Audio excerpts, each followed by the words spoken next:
I'm Lisa, and I'm presenting the sustainable brand FRAMIORE and Timeout Series, which you now joined, is the knowledge sharing platform that we started previously. We began our path in 2018, 2 years ago, as a fashion startup. And during these 2 years, we tried to figure out what's our role on this market, who's our customer, what our product should look like, what sustainability really is, etc., etc., etc.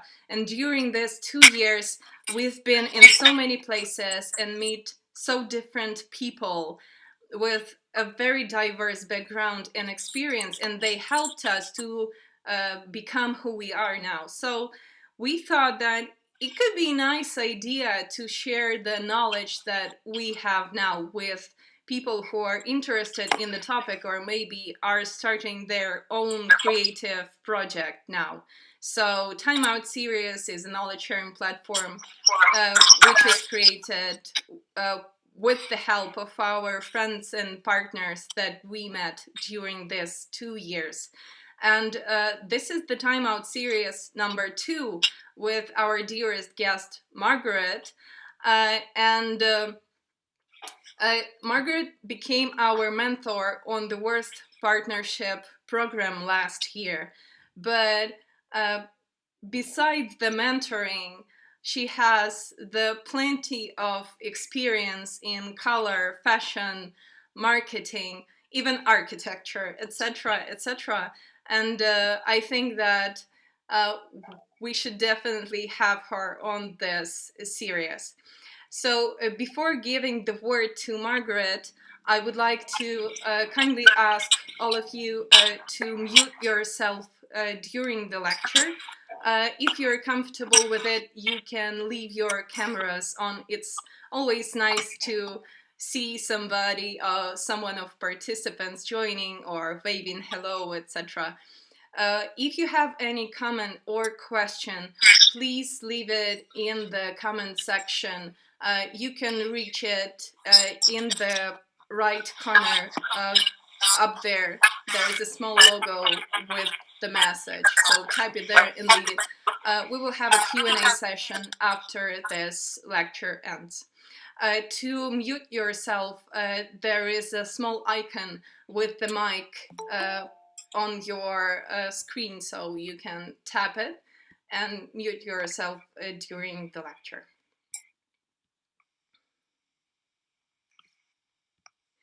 And I think we can now jump to Margaret and start our conversation about what now, what's the future, what it holds for us. Margaret, please.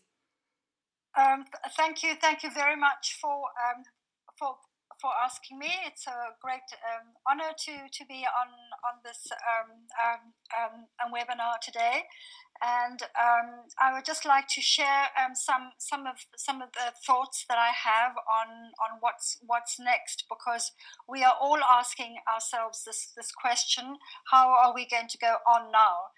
And so it is just a few ideas that I have, but they are based on looking at the other work of trend forecasters and various newspapers and so on, particularly the trend forecaster Lee Edelcourt, who I'm very, very fond of, and I follow her. So we'll go to my presentation. It'll probably take about 15 minutes or so. And then I'm very happy to answer questions afterwards. So I'll go now to the presentation. And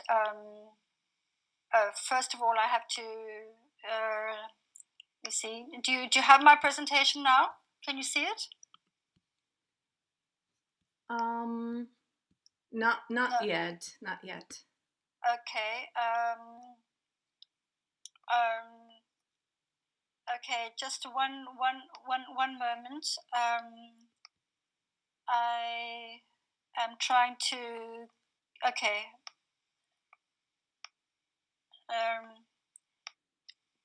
Press present now. Yeah, there it is. Now we have it. Okay. Now we have it. Okay. Please comment. Is everyone seeing the screen that Margaret shares, and is the sound quality is okay? Just put some comment in a comment section, please. Okay, so can everybody see it? Can you see the screen now? Shall I start? It's really clear. Okay, Great. good. Thank you.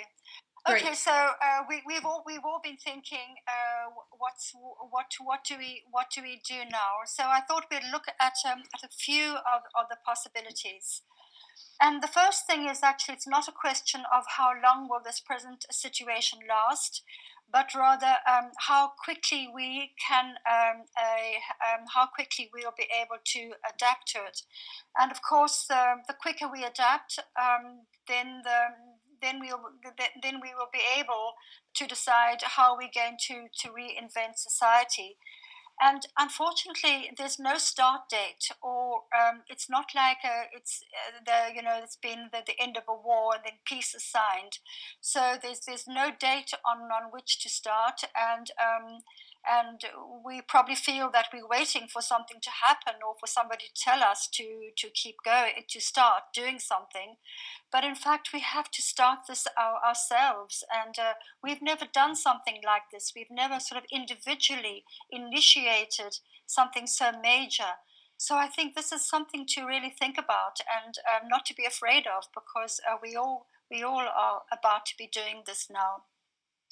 I've chosen this photograph because it really is how we probably all felt at the end of last year and the beginning of this year, just wanting to hide away. We've all been suffering from immense stress. Six fashion collections a year, burnout, traveling, texting, no family life, broken relationships, fast food, too much coffee, not enough sleep, all those things, and we have felt like hiding, and we've known that we on this roller coaster.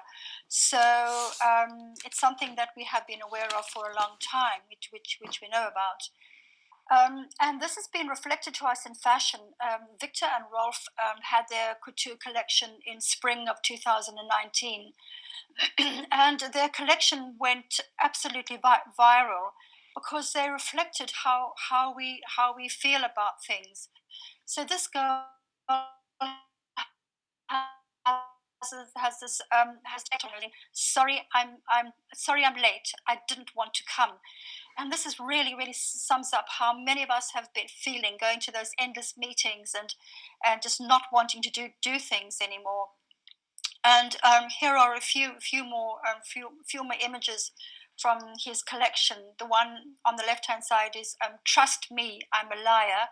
So we have this contradiction that we've always felt, and in the middle, I'm not I am my own muse, meaning I'm not your muse. And this sums up the abuse that women have got in the fashion industry from photographers, directors, and everybody else. And women have been wanting to stand up. And I think this is a very important statement. And the last one is I'm not shy, I just don't like you. And again, I think this reflects how many of us have felt having to deal with so many things all the time. And then surprisingly enough, well, it's not surprising now, the Chinese designer, South Korean designer Kim did a collection in June 2019. And she was already reflecting, the fact that we want to hide behind something. So just to have a look at some possibilities together. We've just come out of one enormous set of anxiety, and suddenly we went into lockdown. Actually, we went directly into lockdown. There was no warning. In some countries, it was that night or the next day. And now we have a very different kind of anxiety, which is how are we going to survive it? And we all know the reports of the coronavirus and how much it's affected friends and people who've been deeply affected by it, and it's given us enormous sadness, and consequently changed our entire lives. What was very interesting about lockdown is so many people said to themselves, well, now I'm going to read all those books that I've never read. And the shock was that many of us have found that our attention, that we have a mild version or a serious version of attention deficit disorder. And many people were not able ever to read those books or to do all the things, all the studying, all the writing that they have wanted to do. And mindfulness has become the big word now, and very important. But I think what is also important to realize is that this lockdown has woken us up to some extent, and we are going to come into our new life again with this inability to concentrate for long periods of time. So I think that has been something to that we have that we are going to be dealing with. I've chosen this photograph because it's from a school class in China, where all the children were encouraged to make headdresses for themselves, so that they could sort of, in a playful way, have a social distancing. And I think what is really important now is that because we have this distance around us between people, we actually have space, we have physical space around us. And from a symbolic point of view, we also have sort of space to be ourselves, and space to think about what we're going to do next, and space about how we can contribute. So instead of the social distancing being something that makes us long to be together, or that we are annoyed or frustrated with, we could see it in a different way, as a way to just hold our space and to be ourselves, which we probably were not able to do so beforehand. This was sent to me during the first part of the lockdown, and I really appreciate the person who wrote this, because if you can't see it, I will just read it out. It's, if you think artists are useless, try spending your quarantine without music, books, poems, movies, and paintings. And I think during this time in lockdown, there's been an enormous surge of creativity. You see it on the internet, baking competitions, cooking, yoga, music. It's been an absolute outpouring of creativity like never before.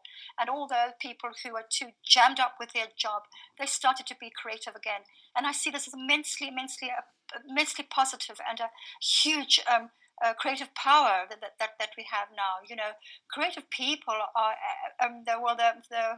the number one people are those who've been in the forefront in hospitals and keeping our services together. And then the number two are the creative people, and creative people are going to lead everybody into the new way, into the new direction. One of the things that has already changed rapidly is the way we study. And I've chosen this photograph because it's actually it is a side of study that we don't like, which is the loneliness of studying alone on an online course. But the thing is that I feel that that one's home universities will become very popular again, because parents will not want to be sending their children around the world to foreign universities. Perhaps it could be a financial reasons, or they don't want their children traveling on planes at the moment. And so the local universities will start to thrive. And and as and the other thing, as far as fashion design schools, for example, the inspiration will also be gathered from their home countries and from the home cities where they are studying. So I think the trend will persist, where traditional cultural dresses will be translated into a modern street look. and so we will have more local, more inspiration from the locality where people are, and less of the sort of the global look. I think there will be a lot of online courses. Most courses will be brought online. Sorry, and I think it's very, very important to make a distinguish between online courses, because there are hundreds and thousands of online courses at the moment springing up just like crazy. You can do a fashion online course for $10, and some courses even less. And so one must really, really be very, very cautious, and stick to an online course that one knows has got higher standards, and who does give a bona fide education certificate for it. And most online courses will give you enough education in order for you to start work pretty soon, or in some direction straight away. The work related to fashion will be changing tremendously. We'll find out that we don't need 20 people on a film shoot, and as a result, the photographers will be working alone with stylists. There will be, or there is already, a tremendous rise of 3D manipulated models, and in a way, all the circus about fashion shoots is going to be dropping right off, and we're left with people who are serious about fashion, and the words passion for fashion will really come up to the fore now. And so let's just look at some of these changes. This is a manipulated a fashion show, because the fashion shows in the future, I think, will be all animated, and so we're going to get this kind of look, which is going to become more sophisticated as we go along.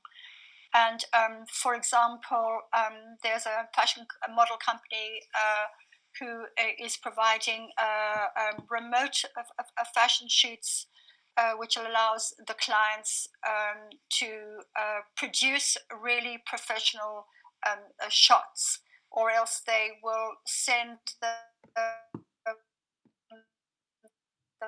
model brands, and then they'll be able to manipulate them according to the various softwares that we have. So and here's an example of a brand being sent to a model. He's used the software to get the nice clean background, and that's one way of keeping the brand going. And then on the other side, we have an African model, a very powerful look. So we have these two completely different messages, but both of them are pretty powerful, and they're all manipulated images. Italian Vogue in March 2020, they said that they would dedicate the whole magazine to this contrast between the two worlds, the technical world, and then the real world of the model. And so they are going to, they've started to bring in the possibility of this mixture between reality and non-reality, which I think in one circumstances is very interesting, and one can get enormous amount of effects, but I think it's also incredibly dangerous as well. We're all going to be learning a new skill, and the old saying of jack of all trades and master of none, that doesn't apply anymore, because now jack with only one trade will absolutely not survive. So all of us are on this roller coaster learning process, making new friendships, new bonds, and new networks in the process. The crafts and artisans will have a future now. They actually started has already been starting for the last 2-3 years, and I think it will increase now, particularly in sustainable fashion. And through our local crafts and artisans, we'll be able to practice sustainable supply chains, which I think, in view of this past traumatic experience with the fashion industry, will be a very, very welcome thing. And it'll also bring back and expand the European crafts, and bring them back to Europe and away from Asia. And so this is just some shots of the revival of all sorts of crafts. Of course, the profit margins will be a lot lower, but this is what we are probably going to be looking at now. In the next collection, we're looking of much lighter fabrics and fabrics that will be telling stories. And Fendi also had this idea that they would be using fabrics that could be sort of a dirt resistance fabrics, and they were looking at shoes that made sort of a halo light around them to mark one's distance. And Lee Edelcourt was mentioning that knits are very, very important to us now, because they are very close to our body, and they're soft, and they are comforting. There are other fashion designers who had the idea that their designs for the autumn will be based on dreams and escape. Kenzo as well said escapism and dreams, and the other French company as well. Also, light colors and lightness were what the major fashion designers want. And there's a Lebanese designer, Rabbi Kairutz, I can't pronounce his name properly. He said that he would design clothes that provided protection which he could take off before he came home. So those are just some ideas of what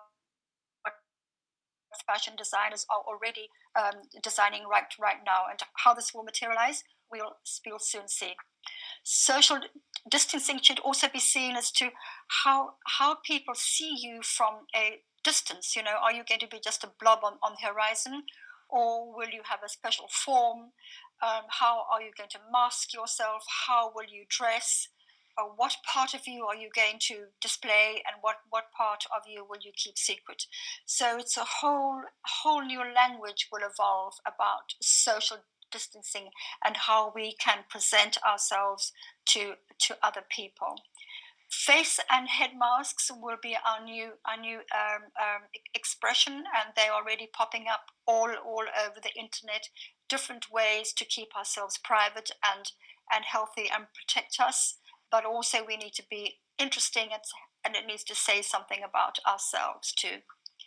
Here's just an image of a face mask of a social distancing with another version of a mask, and there are many like this. Is also another version from, I think it's Nike, and so on. So just to come back to the masks again, masks are obviously going to be our new self-expression. Our new how you express yourself will be done through how you have designed your own mask. There's also something going on very, very, very. It's which what I'm trying to say is that I think it's very strong. We're looking at a new way we're going to present a famous people, and Vogue magazine in their May issue, they have chosen Judy Dench to be the cover of Vogue. She's the oldest woman that's ever been on Vogue, I think, and she's an actress and also has done a lot of contributed a lot towards her community.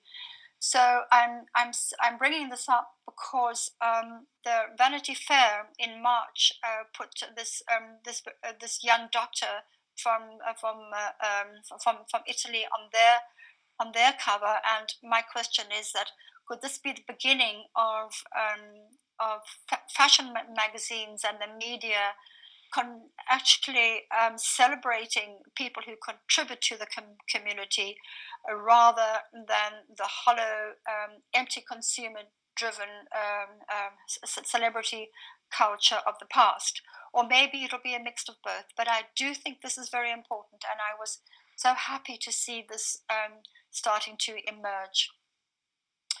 The virtual runway will be something that we will all do, and filmmakers will become our new heroes as they interpret our ideas with clarity and innovation. So fashion shows will be reduced down to a virtual fashion shows, and of course we need a lot of technology for that and a lot of creative input as well.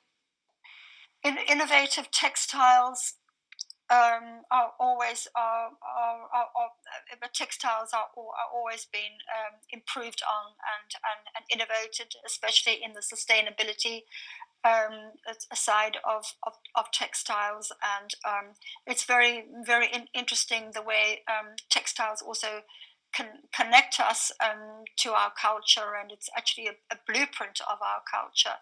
And this photograph taken in 2019, this great big puffer jacket is really an armor. You know, we were sort of looking to armor ourselves against what was to come.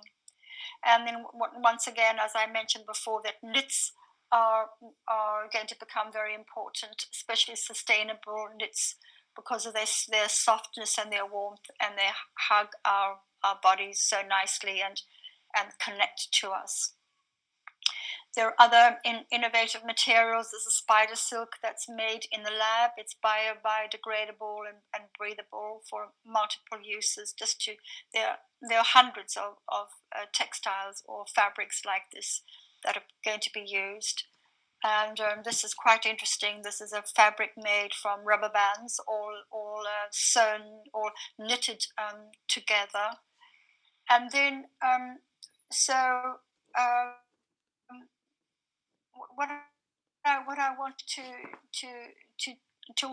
also mention, but this is for another section, is that I think that we don't want to go back to shops with the old merchandise there, and the staff in covered head to toe with their plastic suits and everybody masked up, and it's too austere. So I do think there's going to be a massive change in the interior design of shops in the future. How that pans out, we will wait and see. But our shops as we knew it in February will not be the same shop, the same kind of shop at the end of the year. The farming community will become very important, and there is already being an exit of young people to the farm, where they'll be able to hire buildings to start up businesses and or else work on the farm itself, because the farm itself provides all the necessary seeds and all the necessary ingredients that we need for our society that we need to nourish our society. So farming will the farming will become our new core, and farmers will be our new heroes, because they will be nourishing us more than ever before. And marketing has already taken a turn, and marketing really will necessitate a personal direction in marketing with much lower profits. We will not be able to have this aggressive marketing anymore. It will not work. Have to find another way. And the thing is that marketing in the past has been so aggressive and so fast that it has actually slowed down the way we innovate, the way we innovate fashion, the way we innovate textiles, and so on. Because innovation takes time, and innovation needs sort of testing and so on. And so the marketing has sort of squashed this or pushed it aside and just carried on with things that can turn over massive amount of money very, very easily. So from this point of view, there will be a new way to market. We have to abandon the hard sell, and for the first time, listen very closely to what the community wants. And for people working in the marketing world, which is a hard, aggressive world, it'll be a chance to have a more human contact. So I can only see that the new marketing could be very interesting and probably in keeping with what all of us would like. Influencers have always been important, and now more than ever, influencers and brands will be working together in a collaboration, and influencers will also be collaborating with many other parts of marketing. There is a demand for the truth, and this is going to get stronger, because at the moment our politics is just a mix of politics, science, and fear. And because it's got the little word science in there, we tend to believe it all. But there will be changes in the way we see the press and what we are going to believe, and possibly a new awakening for us. So I'm coming to the end now, and I just want to come back to this point that we are social distancing, and it symbolically, if we see it as a very positive way, then we have an interesting and new way going forward. And I'd like to finish up with this poem from Rumi, who's a Sufi, a mystic poet. And this poem was written in the 1200s. And it says, don't listen for what you already know. The past has vanished. Everything that was said before belongs there. Now is the time to speak of new things, to speak a new language, so that the world will be a new world. And finally, I'd just like to mention that I'm developing online courses for the Krakow School of Fashion and Design. And if anybody wants to know more about the courses or how to enroll or any information around this, they're very happy to contact me. So thank you very, very much for listening to me. I'm going to go back to you now. Okay, thank you, Margaret, for the inspiring talk. We can turn off on our mics and just do a bit more of a conversation now. Or if there are some questions, you can ask Margaret directly. Could I just speak? Yeah.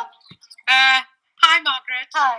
I just thought that was really poignant that you've raised so many of these issues. I think it touched on so much of what has changed in me. You know, teaching in the fashion industry, coming to the end of 2019, feeling completely worn out, you know, and suddenly being forced to calm down. I think that's what I've taken away from this, but also to really look at the new way of being going forward. How can I've taken on mindfulness. In fact, I'm working with a mindfulness coach because I really want to find an authentic self going forward, And that is about what are my expectations of my students in my classroom. Is there a time for playfulness of, everything has gone online, but also it's really interesting that there are businesses that are opening up teaching online in a very exciting way. So we just trialed one just last week where we looked at a space that's created within the university. Any one of us can go into that space and have 400 students on screens around us. Wow. And really have eye-to-eye contact with them. And they can also write on the whiteboard above and engage with you, and just like us, have conversations. And even 1,000 online, you can't see the 1,000, but the 400 definitely you can see. So I'm taking this as a really positive experience. Thankfully, I've not been affected by the virus, so I've got a different perspective. But I imagine if I was in a community where people were constantly ill and in hospital and dying, that would be a different situation. But I live in a rural part of the UK, so I've been able to escape and slow down and really think, what am I about? Yeah. Thank you. Yeah, that's really interesting. Well, I can jump in because I have a question. At the start of your lecture, you said that we can no more keep our attention for long, to read books, to concentrate on something. And it's quite what I felt during the last 6 months, I guess. It was so fast, life was so fast, we had so many tasks to do that we even forgot the things that not about work, things that just some small pleasures that we should have. And it's a great time to slow down if you're in a safe zone. Thanks for other people who are putting their lives out there, risking and giving me the opportunity to think about myself. But also, you thought about that innovations needs time. Also, do changes. And how do you think? How much time does a brand has for adjusting to a new post-pandemic reality? What can be done fast to change something? I honestly don't I honestly can't answer that question, but I do think that if we are making internal changes, they will come fast. I think it's all going to come from within us, and then we'll suddenly get ideas and be able to start reacting on it. But we have to empower ourselves to do it, because it's not going to come from anybody else. So it's difficult to say when and what. And this is my opinion. I don't know if somebody else might have an idea.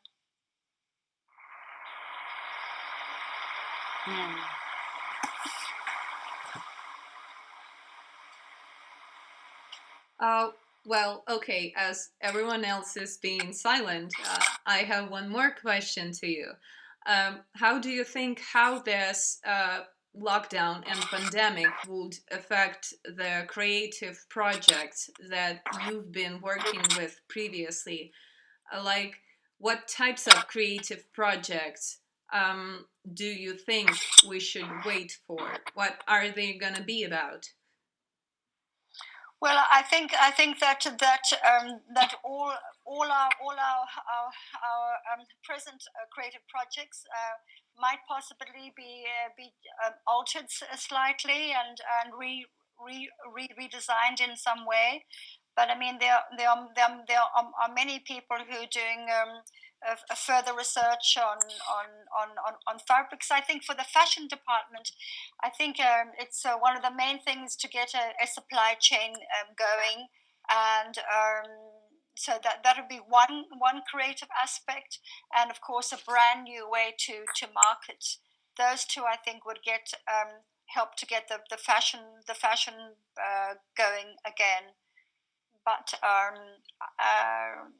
that's all I can say. Maybe any other suggestions would be anybody else? Could I just butt in? When I saw the slides that you had of the kind of the puffer jacket, that bomber jacket, which is for protection and all of that. I can see that, but I also felt that the masks, I wonder, as the deaths begin to decline, I wonder if that's going to change and we will be able to move around freely without wearing masks. So I can tell you that in the UK, not many people wear masks because the evidence was that it doesn't really protect you from getting it. So we don't wear masks here, but I've noticed in some of the European countries, more people are doing that. I wonder if that's only for a period of time until the death rate falls.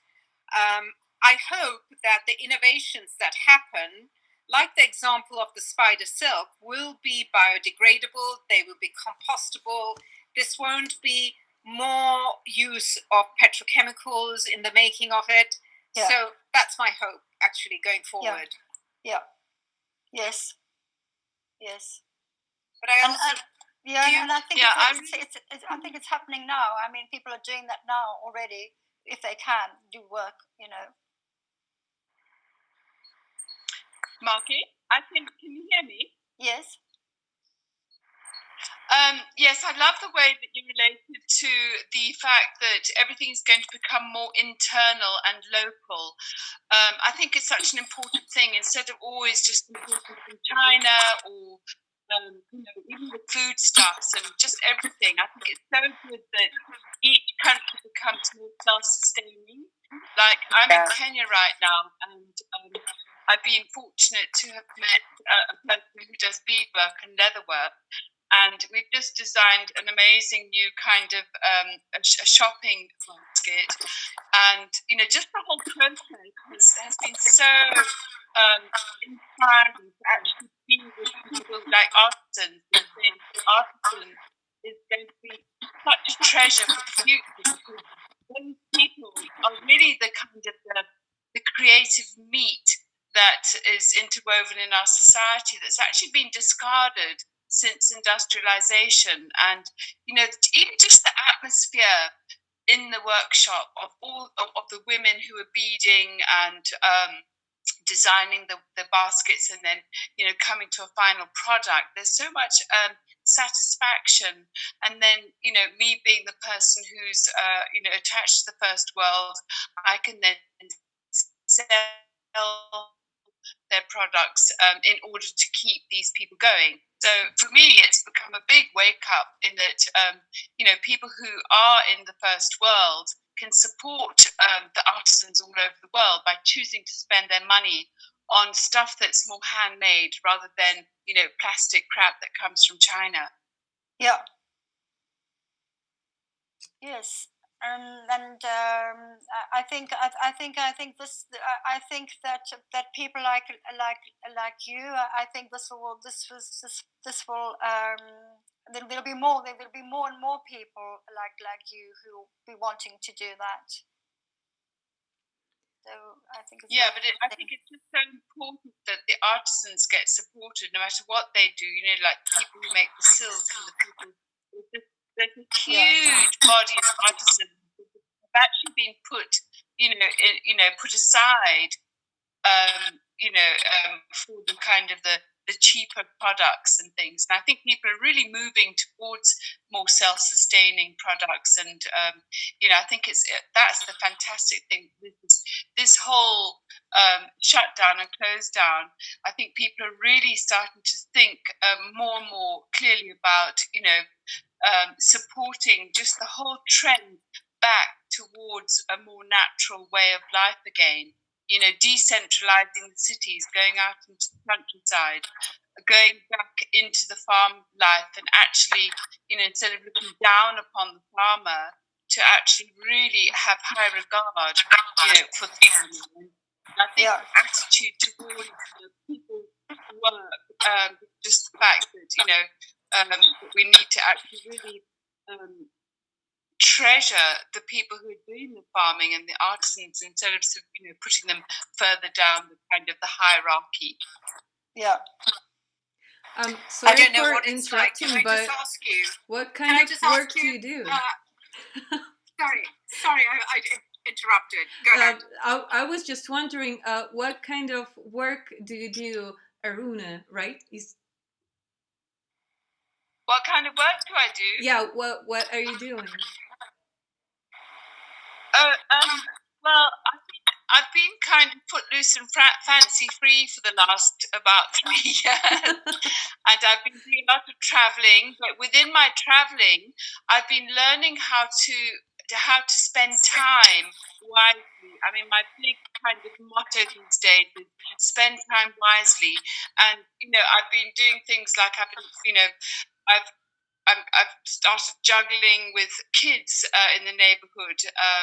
I've been developing this yoga system on parallel bars that I've actually had in the closet for many years. I finally got permission to put some parallel bars in the garden that I'm staying in, and I don't know. I just feel that each of us has a sack of skills that we've accumulated over our lifetime, and it's time now for each person to look inside that sack and say, okay, what can I use within this sack that's going to help me to become a person who's more self-sufficient in every way, in every way.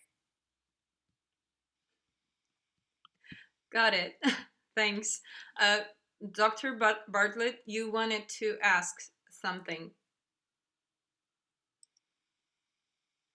Right.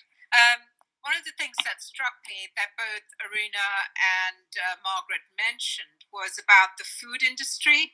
And Aruna, you just mentioned that you're in Kenya. That's really interesting. And Margaret, are you in Denmark? Switzerland.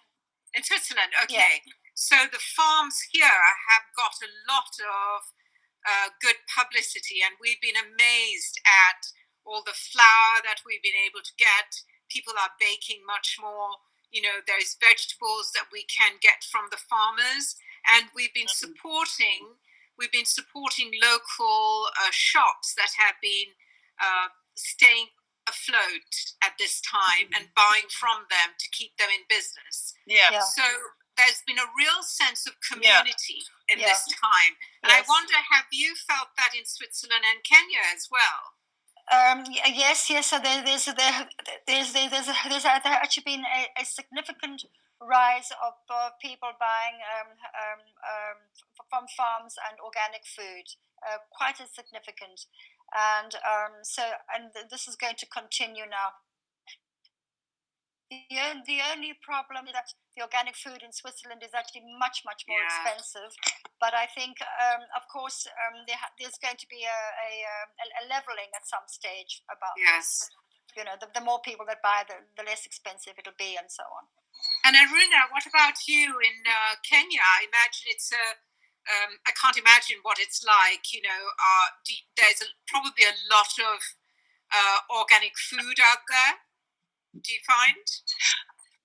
Yeah, I mean, Kenya's lovely because, people still have lots of, they subsist. That most of the locals have their own little plots of land that they make their food. And I generally like to support, they have lots of little shops, on the sides of the road, little tiny, little shops. And I always support them because I know that food that comes from their land is organic. So, it is nice that way. I love that. Brilliant. Thank you. Sorry, I'm running around trying to find my phone charger. So, are there any other questions or maybe topics that you would like to discuss or ask Margaret about? Yes, I would like to ask. Hello, Margaret, again. Thank you very much for a very interesting presentation. Thank you. And I thought that all the trends seems to be like there are so discussed, but you brought them up so interestingly together, so it sort of gave the overall trend picture. And I'm trying to figure out, it looks like a paradise picture to me, that that the whole thing is going to happen beautifully. And the images of these different shops, which we might be willing to go to, and we would have to be due. But time-wise, how long do you think it's going to take for us to get to that picture that the trends are describing? Well, there has been talk that by the spring 2021, things will start to re-emerge. So we're looking a year from now, and it all depends on the economy, and how obviously it depends on many things. But I do really believe that people do want to create something better, and I strongly believe that, of course. And I know it is, like, as you said, like a paradise idea, but it's going to be very hard to create this. But I do believe it will be different. It just depends on the money. That's all. Because to create that picture of that shop, for example, it requires lots and lots of money. But it's just that something different will emerge. But I do think by spring next year, it'll be the beginning of the end. But I also think that once Corona has faded out, there's going to be this enormous explosion of people just, the feeling the freedom again, going to see friends that they probably hadn't seen before. I think, sometimes when you're restricted from doing something and suddenly the gates open, it's like a dam that the dam wall suddenly gets broken. I think there's going to be a huge kind of shift of, really getting down and doing things that your conscience says that you should have done before. And just having that determination to really get down and start doing it, each individual person having their own little path forward. Well, the thing is that it's not going to happen suddenly. I mean, the lockdown goes in very slow stages, and at the moment, I mean, in Austria and Germany and in Switzerland as well, people are so cautious. They, if the tram is a quarter full, they don't get on, and so it's not like the starter's flag goes down. It's a very slow process.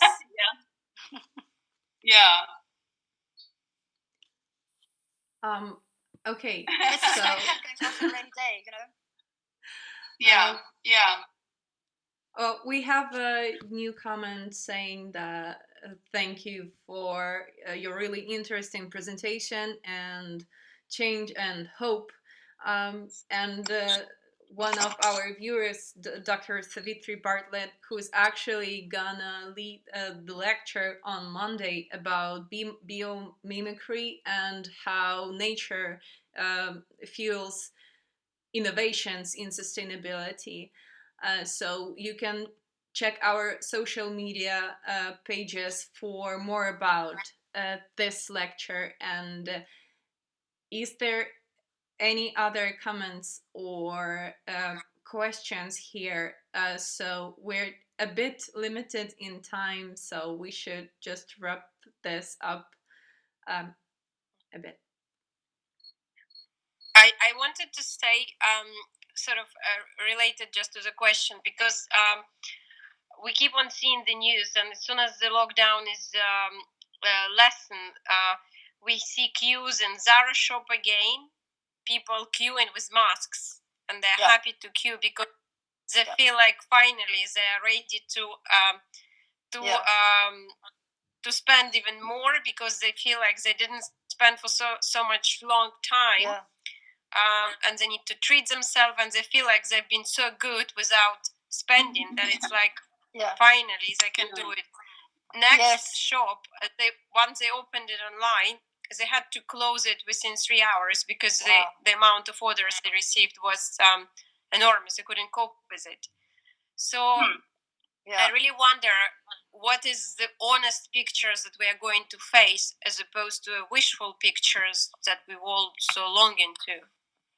Well, I think that you know, I'm sure that Zara and H&M, they're going to have massive sales as well, you know, but basically those supply chains are more or less broken, you know, so they will not be. I believe then they can't bring in any summer fashion or the autumn fashion.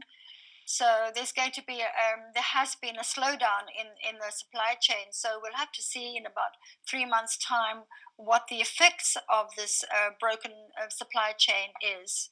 I mean, for now they're going to sell existing stock for sure, and I know it's quite shocking to see people going back to their greedy ways, you know, immediately. You know, it's very, very shocking, very shocking. Yeah. But so as I said, Margaret, we'll thank you see. so much for such a really fantastic slideshow. It was absolutely brilliantly put together. Thank you. and yeah, really stimulated such great conversation. And I hope you get a chance to actually put it on other platforms as well. Okay.